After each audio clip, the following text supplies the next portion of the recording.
ரீசெண்டா Korean serial ஒன்னுல இருந்து ஒரு சீன் பார்த்தேன். இந்த ஹீரோயின் வந்து கோமால இருந்து எழுந்துக்கிறாங்க. எழுந்துக்கும் போது அவங்களுக்கு ஒரு பவர் வருது. என்னன்னா, எதிர்க்க வரவங்க மேல வந்து ஒரு ஹார்ட் சிம்பிள், அது பக்கத்துல ஒரு நம்பர். அவங்களுக்கு எவ்வளவு இவங்க மேல கேர் காமிக்கிறாங்கிற குறிப்பிடுறது அந்த நம்பர். சோ முன்னாடியே பாய் ஃப்ரெண்ட் உட்காந்துட்டு இருக்காரு. பார்த்தா அந்த ஹார்ட் சிம்பிள் பக்கத்துல 9 இருக்கு. இவங்களுக்கு ஒரே சந்தோஷம் ஆயிடுச்சு. அப்பா, என் பாய் ஃப்ரெண்ட் எவ்வளவு லவ் பண்றாருன்னா 9 out of 10 இருக்கு அப்படின்னு.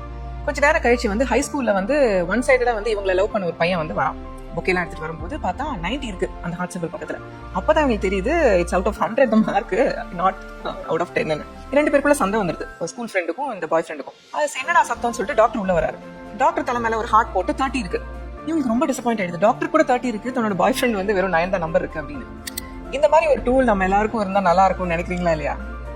ஆக்சுவலி வந்து கடவுள் வந்து நமக்கு யார் நல்லது செய்வாங்க, யாரு கெடுதல் செய்யறாங்க, யார் நல்லவங்க யார் கெட்டவங்கன்னு கண்டுபிடிக்கிறதுக்கு ஒரு டூல் வச்சிருக்காரு.